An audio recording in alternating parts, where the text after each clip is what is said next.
Okay, let's jump right into this explainer. Today, we're unpacking a truly bizarre footballing paradox. We're looking at how Morocco, a team that has basically been asserting total dominance over this entire World Cup, managed to secure a crushing 3-0 victory against Canada, while playing what practically every pundit is calling a shockingly sloppy game. Morocco's been evolving their style, really taking the game to their opponents to maintain that tournament dominance. But this specific match, it presented this fascinating tactical puzzle that we absolutely have to break down if we want to figure out their true ceiling. So here's our roadmap for today. We're going to start with the Canada match itself, dive into the underlying quality gap, check out Morocco's tactical evolution, flag a really concerning statistical ticking time bomb, and then finally look ahead to that massive looming clash with France. All right, Section 1, winning ugly against Canada and what we're calling the first half paradox. Look, the visual reality of those first 20 minutes completely contradicted that 3-0 final score. As the pundits correctly pointed out, it honestly looked like Morocco just forgot to play. Canada came out absolutely swarming them, pressing high, dictating the entire tempo. But as we all know, football is entirely about those crucial moments. When Unai scored in the 50th minute, it just completely took the wind out of Canada's sails. Tactically, it broke their neck. Imagine the psychological blow there. You dominate the play, you burn all that energy, and you still go down a goal. Canada had to open up even more to chase the game, which was just playing right into Morocco's hands. This is just a brilliant illustration of the gap between high-effort pressing and clinical execution in the final third. Canada had the momentum, sure. They controlled the early narrative. But Morocco, they just absorbed that intense pressure and absolutely capitalized on their transitions. It totally proves that you can let the other team do all the running early on as long as you have the ruthless quality to strike when the spaces finally open up.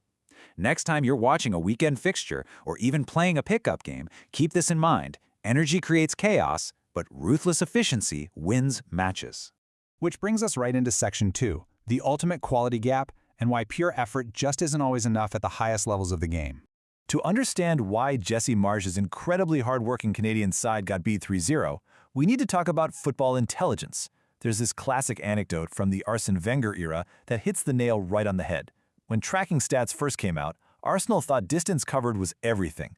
In one specific match, they actually ran double the distance of Chelsea. Double! And you know what happened? Chelsea still won 3-0, because quality and spatial intelligence always win out. You can literally run yourself into the ground, but the team that understands the nuances of the game is going to come out on top. And look, we have to give Canada credit. They played a fantastic tournament, inspired a whole generation, got their first ever point and win, and totally bought into Marsch's high-octane system. But let's be real, this match was their absolute ceiling. When they ran into higher-tier football intelligence, they just lacked the pure technical quality to thread those passes and break through defensive lines. They've built an amazing foundation, but breaking lines against top teams is the next step they have to take.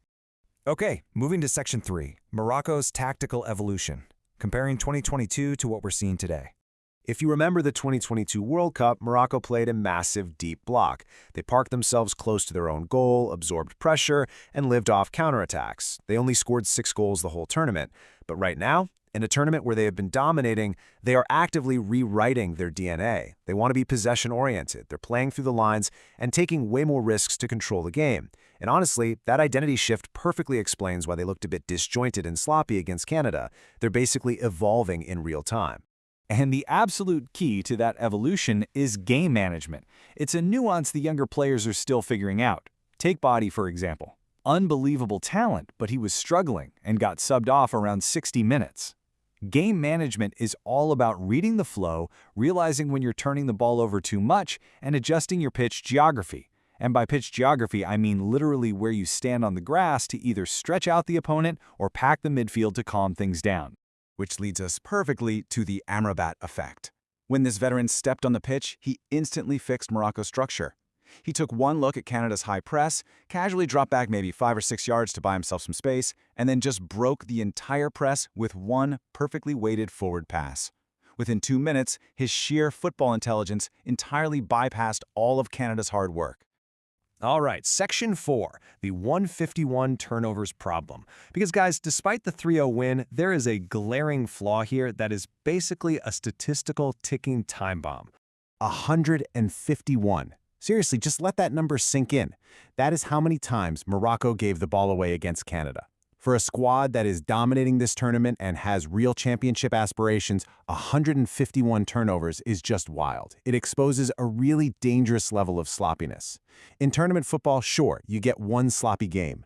But if you repeat that metric against a world-class team, you're done for. And I love this point because it shows exactly how data can completely lie to you about what actually happened on the pitch. Look at the SofaScore ratings here. The goal scorer gets a massive 9.1 just for putting the ball in the net twice, totally ignoring the fact that he contributed heavily to that massive turnover problem. Meanwhile, Amrabat, who literally subbed in, fixed their pitch geography, controlled the entire tempo, and grabbed a key assist, only gets a 6.1. Stats simply do not always capture real football intelligence. So, all of this sets the stage for Section 5, their looming rematch with France, the ultimate test. Talk about a massive revenge game, right? You probably remember their incredibly tight semifinal exit against France in 2022 where they lost 2-0. That match was such a defensive gridlock that there were literally only 3 total shots in the entire 90 minutes. It was a complete grind. But remember what we just talked about. Morocco isn't sitting in a bunker anymore. They want to play expansive football. But here's the catch. Playing expansive football means exposing yourself. And you absolutely cannot afford to expose yourself to this specific list of guys. Mbappe, Dembélé, Olise, Barcola, Doué. If Morocco gives 151 turnovers to these transition monsters, they are going to get ruthlessly punished. You just cannot hand France that much possession and territory and expect to survive. Unsurprisingly, pundits are heavily favoring France here, giving them a 70 to 80% advantage. On paper, Morocco is a massive underdog. But we've seen crazy things happen, haven't we? Remember how totally dominant Morocco looked against Brazil earlier? It proves that when they actually dial in their focus, they can take the game by the scruff of the neck and absolutely hang with the best in the world. So the tactical foundation for a deep run is definitely there, and they've shown us they know how to win ugly. But I'm going to leave you with this final thought before the quarterfinal kicks off. Can a team that occasionally forgets to play and hands over 151 turnovers actually survive the ultimate test against the most lethal attack on the planet? Well, we are about to find out.